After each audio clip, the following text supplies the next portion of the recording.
Earth cuts ties with the Galaxy Council and left the universe in panic. The Great Hall of the Galactic Council buzzed with nervous energy. Thousands of alien beings filled the massive chamber, their various forms creating a sea of colors and shapes that would have amazed any human seeing it for the first time. But Ambassador Elena Vasquez was not amazed. She had seen this sight many times before, and today she was tired of it all. Elena stood at the center of the chamber, her simple human form looking small compared to the towering insect-like Ethrak delegates or the floating gas beings from the Nebula territories. Around her, the curved walls rose up like a giant bowl, filled with representatives from over 300 different species. At the top sat the council president, Veltar of the Altarian Federation, his blue skin gleaming under the chamber's artificial lights. "The motion is clear," Veltar announced, his voice carrying easily through the chamber's sound system. "The human colony on Kepler 442b must be evacuated and handed over to the Zephyrian hegemony as part of our peace agreement. This small sacrifice will prevent a war that could cost millions of lives across dozens of worlds." Elena felt her hands clench into fists. Small sacrifice. That was what they always called it when human lives were on the line. The colony on Kepler 442b was home to 2 million humans who had spent 30 years turning a dead rock into a garden world. They had families there, children who had never seen Earth, grandparents who had given their whole lives to making that planet livable. "Ambassador Vasquez," Veltar continued, "surely Earth can see the wisdom in this decision. Your species has always been so practical about these matters." Practical. Elena almost laughed at the word. Yes, humans had been practical. For 60 years, ever since first contact, Earth had been practical. When the Draconian Empire attacked the peaceful traders of Vega Prime, it was human soldiers who died stopping them. When the Void Pirates threatened the shipping lanes that fed half the galaxy, it was human ships that hunted them down. When the ancient war machines of the dead Titan race awakened and began destroying everything in their path, it was human scientists who found a way to stop them. And what had humanity gotten in return? A seat at the big table, sure. The right to speak before they were told what to do. A share of the trade routes they had died to protect, but respect? Real partnership? No. To the Council, humans were the attack dogs. Useful when there was fighting to be done, but not really part of the family. Elena looked around the chamber at all those alien faces. She saw the Christarch delegate, whose people had been saved from extinction by human intervention just 5 years ago. The representative sat quietly, not meeting her eyes. The Aquatic Federation's ambassador floated in his water tank, bubbles rising as he breathed. His people controlled some of the richest worlds in the galaxy, but when pirates had threatened their shipping, they had called for human help instead of fighting themselves. 60 years, Elena said quietly, but her words carried clearly through the chamber's acoustic design. 60 years we have served this council. The chamber fell silent. Even the constant whispers and small sounds of thousands of beings moving around stopped. 60 years of human blood spilled for your wars. 60 years of human children growing up without parents because they died protecting your worlds. 60 years of being told we are partners while being treated like servants. Veltar shifted uncomfortably in his high seat. Ambassador, surely, you are not suggesting that Earth has not benefited from council membership. Your technology, your trade networks, our what? Elena cut him off, her voice growing louder. Our technology that we shared freely with all of you. Our trade networks that we built with our own ships and protected with our own lives. Our what exactly has the council given us that we did not earn with blood? She began to pace, her voice carrying to every corner of the vast chamber. Let me tell you what the council has given us. In the War of the Spiral Arm, you asked us to send 2 million soldiers to die stopping the hegemony's first expansion. We did it. When the cosmic horror emerged from dark space, you asked us to sacrifice our entire Fourth Fleet to buy time for evacuation. We did it. When the Ithrak rebellion threatened to tear apart the outer territories, you asked us to negotiate peace by giving up our mining rights in the Centauri cluster. We did it. The Ithrak delegation, massive insect-like beings with gleaming carapaces, clicked their mandibles nervously. Their rebellion had been put down largely by human diplomats who had convinced them to accept a fair settlement instead of facing annihilation. And now, Elena continued, you ask us to abandon 2 million human colonists, to hand over a world that our people built with their own hands to an empire that sees all other life as nothing more than resources to consume. You call this practical? You call this a small sacrifice? She stopped pacing and faced the council president directly. Tell me, Veltar, when was the last time the Altarian Federation made a small sacrifice for the greater good? When did your people last send their children to die for someone else's war? Veltar's blue skin darkened with embarrassment, but he tried to maintain his dignity. The Altarians have contributed greatly to council stability through our diplomatic efforts, Elena finished. Yes, you talk, you negotiate, you make deals. And when those deals require someone to bleed, you look to Earth. When they require someone to die, you look to Earth. When they require someone to give up their homes and families, you look to Earth. She turned to address the entire chamber, now her voice rising to fill every corner of the vast space. Well, no more. Earth is done being your attack dog. Done being your sacrifice. Done being your practical solution to every problem you are too cowardly to face yourselves. The chamber erupted in shocked whispers and alarmed chittering. This was not how council sessions were supposed to go. Ambassadors were supposed to be polite, diplomatic, willing to compromise for the greater good. Ambassador Vasquez, Veltar said, trying to regain control. Surely Earth does not wish to abandon its responsibilities to galactic peace? Your withdrawal would destabilize the entire... Our responsibilities? Elena laughed, and the sound was not pleasant. Our responsibility is to our own people, to our own worlds, to our own children. For 60 years we have put galactic peace above human lives, and what has it gotten us? A seat at a table where we are valued only for our willingness to die.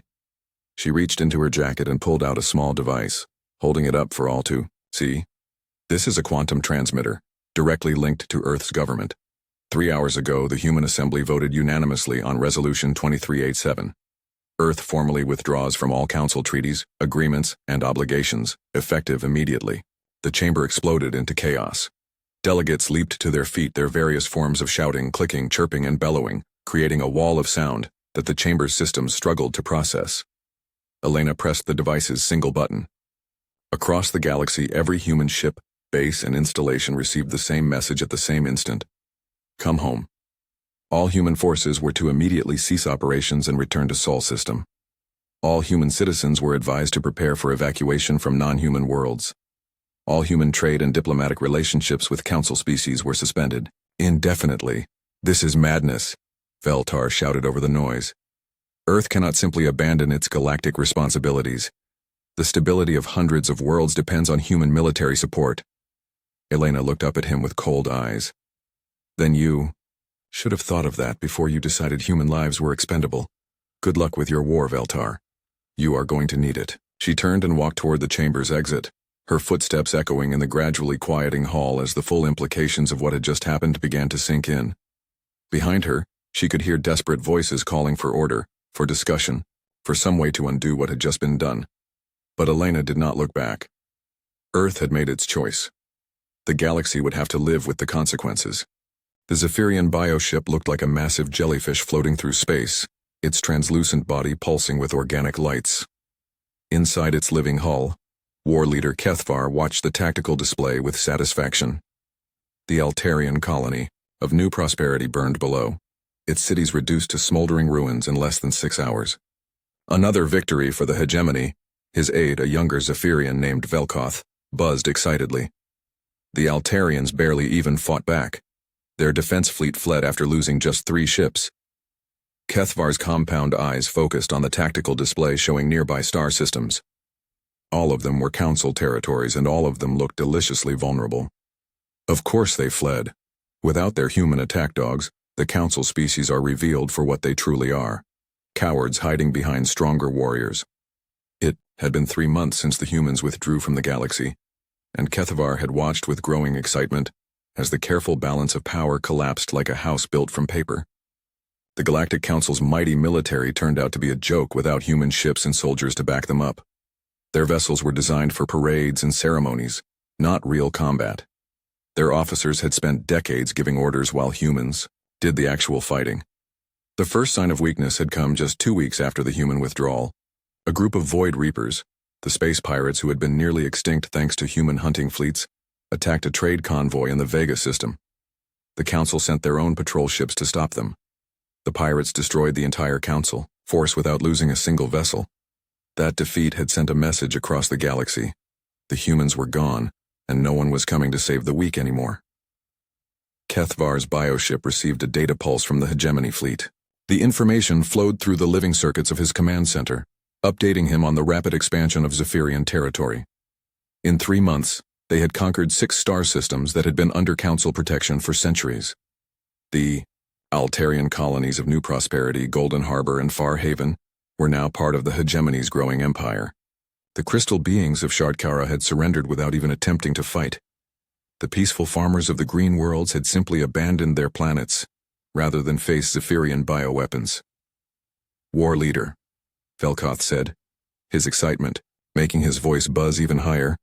We have received surrender offers from 3 more Council species: the Melodic Collective, the Hive States of Bethar, and the Democratic Union of Free Traders all wish to negotiate terms.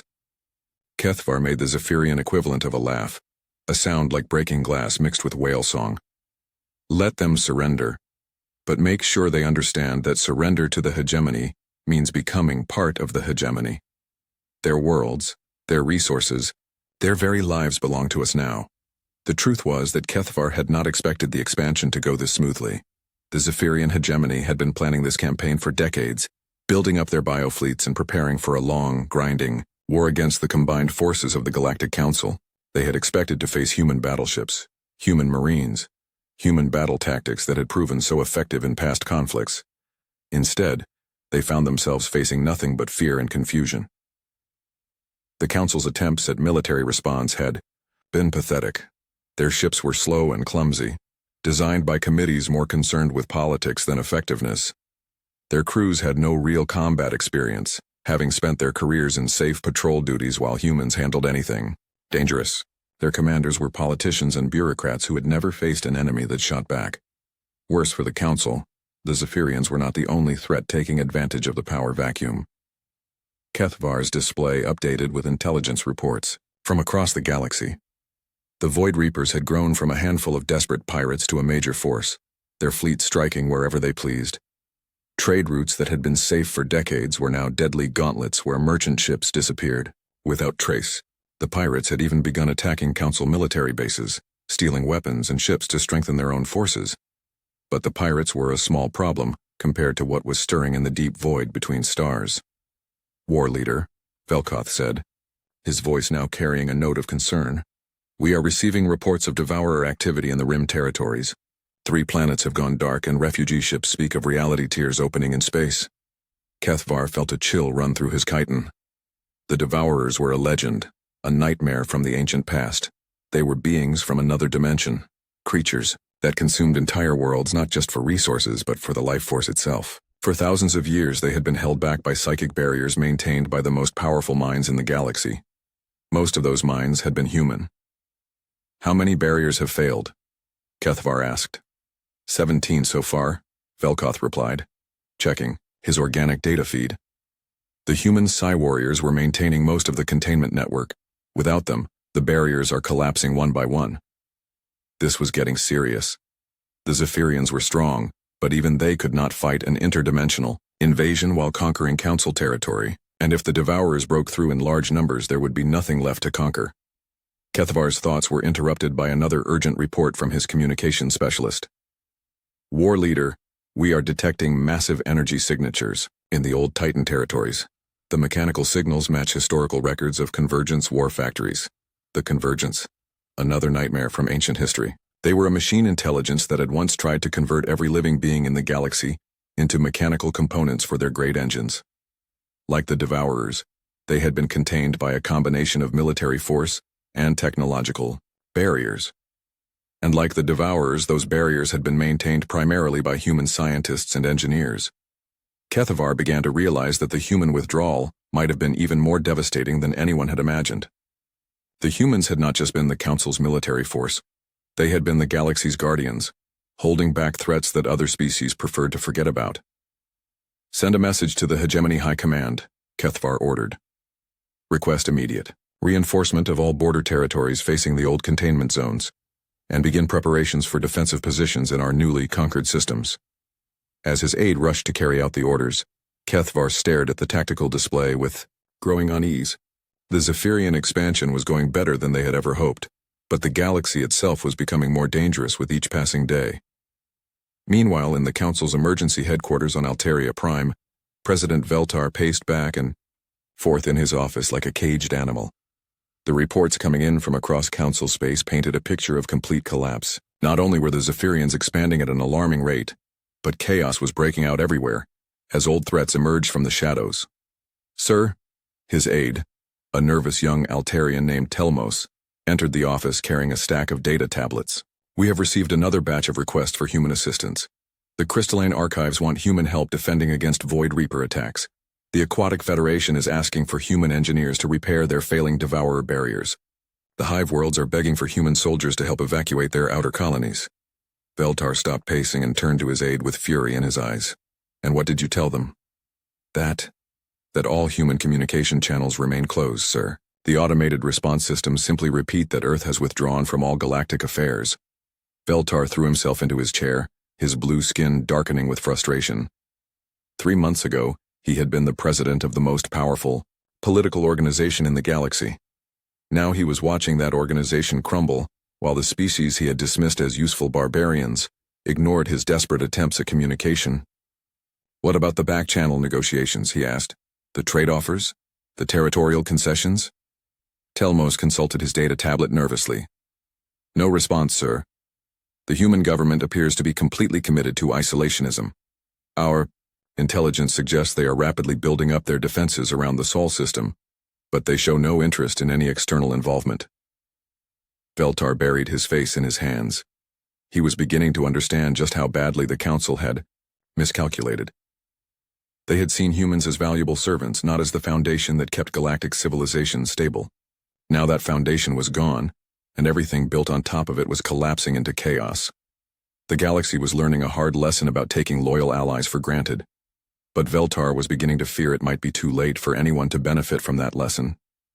Admiral Chen Zhang stood on the observation deck of the battle station New Harmony, watching as automated construction drones swarmed around the latest addition to the solar defense grid. The massive structure looked like a giant metal flower, its petals made of gravitational manipulator arrays that could bend space itself into a weapon. It was beautiful in its own way, and absolutely terrifying in its implications. Status report, Chen said to his aide, Captain Sarah Martinez, without taking his eyes off the construction. The asteroid belt fortifications are at 85% completion, Martinez replied, consulting her datapad. We now have over 3,000 weapon platforms positioned throughout the belt, each one capable of destroying a battleship at range. The gravitational tethers are online and tested. The quantum entanglement communication network is fully operational. Chen nodded, finally turning away from the window. 6 months had passed since Earth's withdrawal from galactic affairs, and humanity had not wasted a single day. The Sol system had been transformed from a peaceful corner of human space into the most heavily defended location in the galaxy. The changes were visible everywhere. Mars had become one giant shipyard, its red surface now covered with construction facilities working around the clock. The Moon bristled with orbital defense platforms and missile silos. Even Venus, hostile as it was, had been put to use as a testing ground for new weapon systems. But the most impressive changes were invisible to the naked eye. Hidden throughout the system were gravitational manipulators that could create artificial black holes, twist space to deflect incoming attacks, or grab enemy ships from light years away and drag them into carefully prepared kill zones. The entire solar system had become a trap, ready to spring on anyone foolish enough to threaten Earth. Any word from the outer monitoring stations? Chen asked. The usual, Martinez replied. Long-range sensors are picking up increasing Zephyrian activity in the former Council territories. The Void Reapers have grown into a major fleet and are hitting targets throughout the galaxy. And we're detecting more reality tiers opening near the old containment zones. Chen had been following the galaxy's collapse with a mixture of satisfaction and professional interest. It was gratifying to see the Council species learning how much they had depended on human protection, but he was also genuinely concerned about some of the threats that were emerging. The Devourers and the Convergence were not problems that would stay confined to Council space forever. Sir, Martinez continued, we also intercepted another attempted communication from the Galactic Council. President Veltar is offering us full membership in the Council's ruling cabinet, plus exclusive trading rights in the core systems in exchange for resuming military operations against the Zephyrians. Chen almost smiled. Our response? The standard automated message. All diplomatic channels are permanently closed. The truth was that Earth's government had no intention of reopening those channels, no matter what the Council offered. The withdrawal was not a negotiating tactic or a way to get better terms. It was a complete rejection of the old system, where humanity served as the galaxy's unpaid police force. "Admiral," a new voice called from the communications station. "We have an incoming situation. Long-range sensors are detecting a small fleet approaching the edge of the system.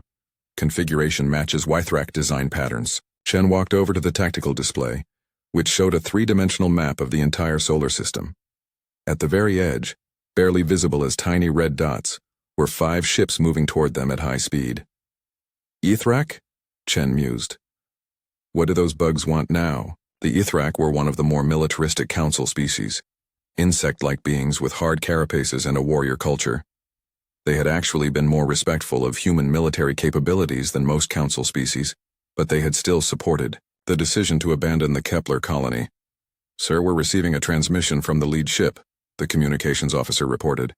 "They claim to be on a diplomatic mission authorized by the Council to assess human military capabilities." Chen felt his jaw tighten. Assess human capabilities. They were sending spies to figure out if Earth could be bullied back into service. "Orders, sir?" Martinez asked. Chen looked at the tactical display, thinking. The Ithrak ships were still 3 days away from the outer planets at their current speed. That gave him time to prepare a proper demonstration. "Activate the outer perimeter gravitational tethers," he ordered. "I want those ships caught and held at exactly the orbit of Neptune, then begin a full system scan of their vessels. I want to know everything about their weapons, their defenses, and their crew." The bridge crew began working with quiet efficiency. Chen watched the display as invisible forces reached out across millions of miles of space to grab the Ithrak ships. The aliens probably did not even realize what was happening to them yet. Their ships would start experiencing strange navigational problems, as if gravity itself was working against them. "Tethers engaged," the tactical officer reported. "Enemy vessels are being drawn to the capture point. Their engines are at full power, but they cannot break free." "Perfect," Chen said. "Once they reach Neptune's orbit, begin the disassembly process." What happened next would have seemed impossible to most galactic species, but humanity had made breakthrough after breakthrough in the months since their withdrawal. No longer bound by council treaties that required them to share all technological advances, human scientists had been free to pursue research that other species might consider too dangerous. The disassembly process was one of their prouder achievements. Using a combination of gravitational manipulation and quantum field generators, they could take apart an entire starship bolt by bolt while keeping the crew perfectly safe. It was an incredibly effective way to study enemy technology while making a very clear point about human capabilities. "Sir, the Ithrak are broadcasting on all frequencies," the communications officer reported. "They claim diplomatic immunity and demand to speak with our government." "Tell them they are being processed according to standard security protocols," Chen replied calmly. "If they cooperate, they will be released unharmed once the procedure is complete." On the tactical display, Chen could see the process beginning. The Ithrak ships were surrounded by a faint shimmer as the disassembly fields activated. Piece by piece, the vessels were being taken apart and analyzed. Every component, every system, every technological secret was being cataloged and studied. The crews were safely contained in force fields that maintained perfect life support conditions. They would be uncomfortable and frightened but completely unharmed. Chen was not interested in killing them. He just wanted to send a very clear message back to the Council. "Analysis complete," the tactical officer reported several hours later. "We have full specifications on Ithrak military technology. Their weapon systems are approximately 50 years behind our current capabilities. Their defenses would be ineffective against our standard military hardware." Chen nodded. The Council species had fallen far behind technologically, another consequence of relying on humans to do their fighting for them. While human military research had advanced rapidly through constant warfare, the other species had become complacent. "Reassemble their ships," Chen ordered. "Standard configuration, but replace their weapon systems with our basic defensive packages, then send them on their way with our standard message." The reassembly process was just as impressive as the disassembly. The Ithrak ships were put back together exactly as they had been, except that their weapons were now human-made systems far superior to anything they had originally carried. It was a gift, and a demonstration, and a warning all at the same time. The reformed Ithrak fleet began its journey back toward Council space. Chen recorded a personal message to accompany them. "To the Galactic Council," he said, looking directly into the camera. You sent ships to assess our military capabilities. We have assessed yours in return. Your technology is obsolete. Your defenses are inadequate. Your military forces are a joke. The Sol system is now closed to all foreign vessels.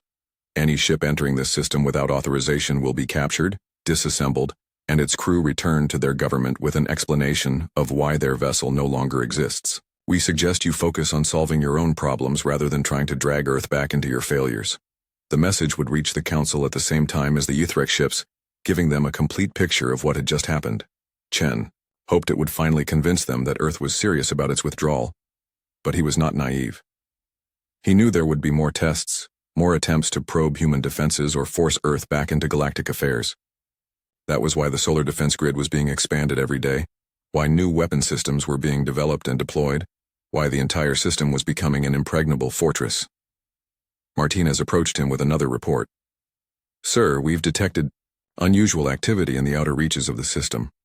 Long-range sensors are picking up what appear to be test firings of the new stellar manipulation systems. Chen smiled. The stellar manipulation project was perhaps their most ambitious undertaking. The reality tear hung in space like a wound in the universe itself, its edges crackling with energy that hurt to look at directly. Through the tear, shapes moved in the darkness beyond, things that should not exist in normal space. Hungry things that had waited eons for this moment. Captain Zara al-Rashid of the merchant vessel Lucky Strike watched the nightmare unfold through her ship's sensors and tried not to panic. This was the third reality tear she had encountered in the past month, and each one had been worse than the last. The first had been barely large enough for a fighter to pass through. The second could have swallowed a cruiser. This one was big enough for a battleship. Captain, her navigator called out, his voice tight with fear. We're detecting movement inside the tear. Multiple contacts, all moving toward our reality. Zara gritted her teeth. The Lucky Strike was a fast cargo hauler, not a warship. If the outbound devourers emerged from that tear, her crew would not stand a chance. Plot a course for the nearest inhabited system, she ordered. Maximum burn, and send out a general warning on all frequencies. Tell everyone to stay away from the Kepler Nebula. The barriers have failed here too. As her ship raced away from the expanding tear, Zara thought about how quickly everything had fallen apart. 8 months ago, the galaxy had been relatively stable. The Galactic Council maintained order, trade flowed freely along protected routes, and the ancient threats of the past stayed locked away where they belonged. Then Earth had withdrawn from galactic affairs and everything had started to unravel. The Zephyrian hegemony now controlled nearly half of what had once been Council space. Their bioships swept through system after system, conquering or destroying everything in their path. The Council's own military forces had proven completely inadequate, collapsing whenever they faced real opposition. Dozens of worlds had simply surrendered rather than try to fight. But the Zephyrians were not the worst threat anymore. The withdrawal of human psi warriors had caused the psychic barriers containing the Devourers to fail one by one. Reality tears were opening throughout the galaxy as the interdimensional predators pushed through from their dark realm. Already, 17 inhabited worlds had gone silent, their populations consumed by entities that fed on life force itself, and then there was the convergence. Zara's communications officer suddenly straightened in his chair. Captain, we're receiving an emergency broadcast from the Altarian system. It's President Veltar himself. Put it through, Zara ordered. The main screen flickered to life, showing the blue-skinned Altarian leader looking haggard and desperate. Behind him, Zara could see the elegant council chambers that had once been the center of galactic government. Now they looked empty and shabby, with only a handful of delegates remaining. Citizens of the galaxy, Veltar began, his voice cracking with emotion. I speak to you in humanity's hour of greatest need. The ancient evils that our ancestors fought to contain are breaking free. The Devourers emerge from the void, consuming entire worlds. The convergence stirs in the dead systems, awakening their war machines. The very foundations of civilization are under attack. He paused, looking directly into the camera with pleading eyes. We have sent countless messages to Earth, offering them everything we can give. Complete technological exchange, territorial concessions, even full membership in the Council's ruling tribunal. But they will not respond. They have abandoned us to face these threats alone. Zara felt a bitter laugh escape her lips. Abandon them? The Council had spent decades treating humans like disposable soldiers, and now they were surprised that Earth would not come running to save them again. Therefore, Veltar continued, I make this final plea directly to the human people. We know you are listening. We know you still care about the innocent lives being destroyed across the galaxy. Please, we beg you to reconsider your withdrawal. The galaxy needs you now more than ever. The broadcast ended, leaving the bridge of the Lucky Strike in silence. Finally, Zara's communications officer spoke up. Captain, shall I respond to the broadcast? No, Zara said firmly. We're merchants, not diplomats, and besides, I doubt very much that Earth is interested in what President Veltar has to say. She was right. In the heavily fortified government complex beneath Geneva, President Sarah Chen watched the same broadcast with cold eyes and no sympathy whatsoever. He looks desperate, commented General Morrison, Earth's military chief of staff, as the transmission ended. Good, President Chen replied. Maybe desperation will teach the Council something that prosperity never could. They were meeting in the Crisis Management Center, a room designed to coordinate Earth's response to galactic emergencies. For 60 years, this room had been constantly active, with human officials working around the clock to manage humanity's responsibilities to the wider galaxy. Now it was quiet, used only for monitoring the collapse of the civilization they had once served. What's the current threat assessment? President Chen asked. General Morrison activated the holographic display that dominated the center of the room. The galaxy appeared as a slowly rotating spiral. But instead of the peaceful blue and green colors that had once marked stable council space, much of the display now showed angry reds and threatening yellows. The Zephyrian hegemony continues to expand, Morrison reported. They now control 43% of former council territory and show no signs of slowing down. Intelligence suggests they're planning a major push toward the galactic core within the next 6 months. The Void Reapers have evolved from simple pirates into a legitimate naval force. They're operating in coordinated fleets now, hitting major trade hubs and military installations. Several council species have lost their entire merchant fleets. But the real crisis is the containment failure. Devourer incursions are increasing exponentially. We're detecting reality tears in over 200 systems, and the number grows daily. The psychic barriers we maintained for decades are collapsing, faster than anyone anticipated. President Chen studied the display with professional interest. What about the convergence? Morrison's expression grew grim. That's the nightmare scenario. Long-range sensors are detecting massive energy signatures in the old Titan territories. It looks like the convergence war factories are not just reactivating, they're expanding. They're building new machines at a rate that suggests exponential growth. The convergence was an ancient machine intelligence that had once tried to convert every living being in the galaxy into mechanical components for its great engines. They had been stopped only by a combined effort of every species in the galaxy, led by human engineers who had found a way to shut down their quantum processing cores. The barriers containing them had been maintained by human technical teams, working in conditions so dangerous that few volunteers survived more than a year. How long before they break containment? President Chen asked. Conservative estimate, 6 months. Optimistic estimate, 3 months. If they achieve full activation, they could overrun the entire galaxy within 2 years. President Chen nodded, calmly. She had expected something like this. The galaxy's dependence on human military support had extended far beyond simple warfare. Humanity had been the foundation that kept dozens of ancient threats contained, and removing that foundation was always going to have consequences. Any response from the younger council species? She asked. The ones that actually treated us with respect? Morrison consulted his data tablet.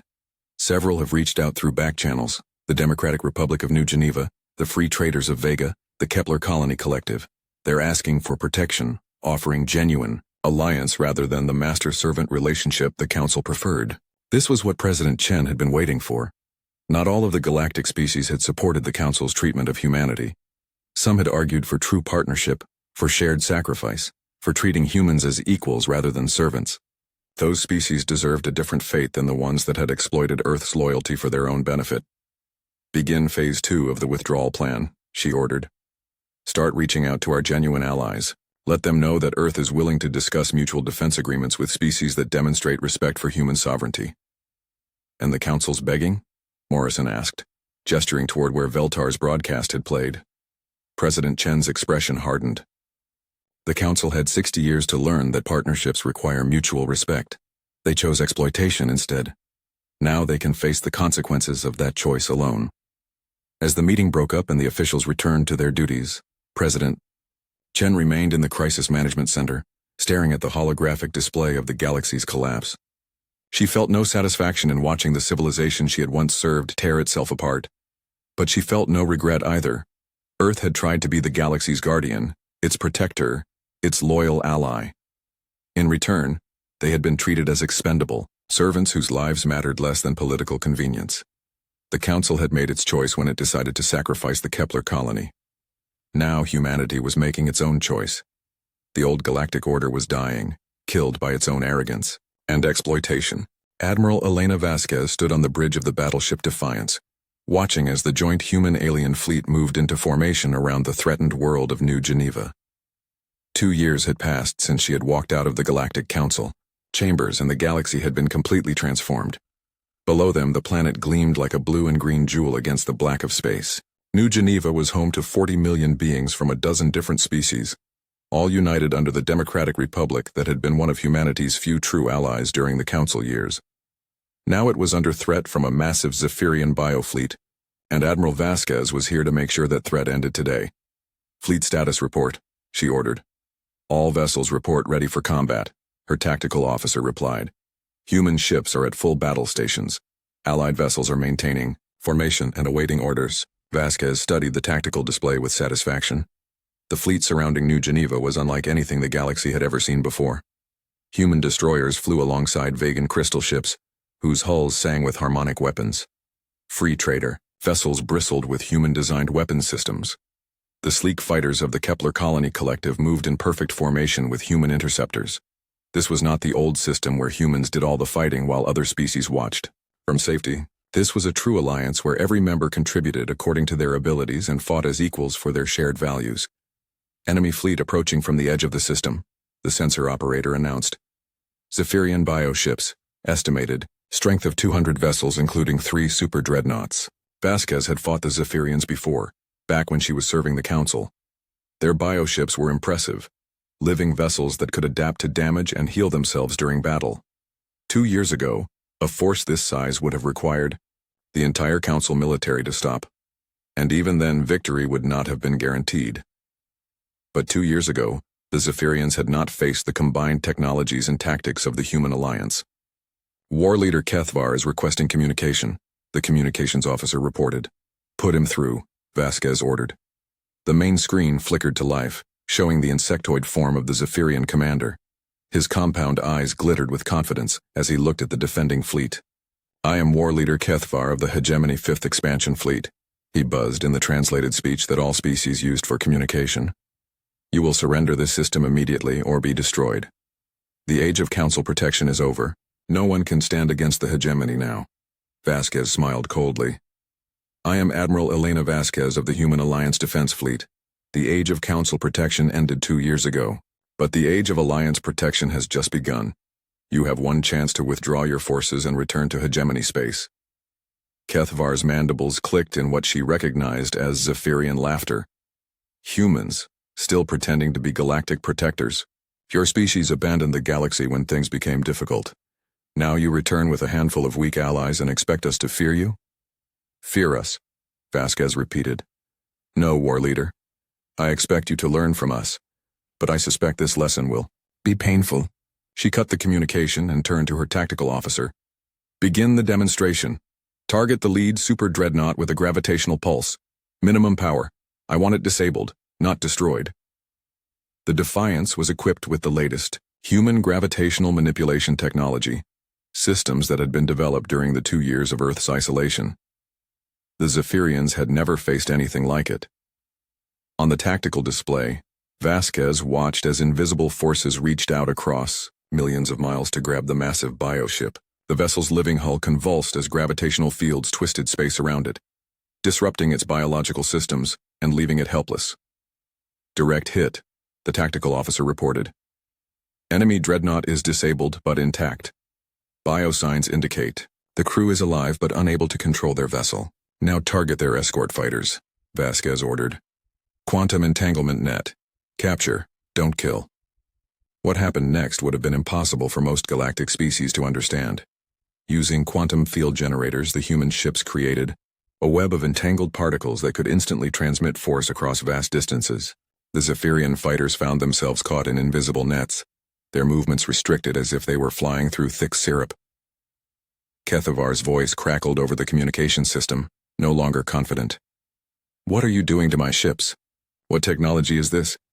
"This is what happens when humans are free to develop their full potential," Vasquez replied calmly.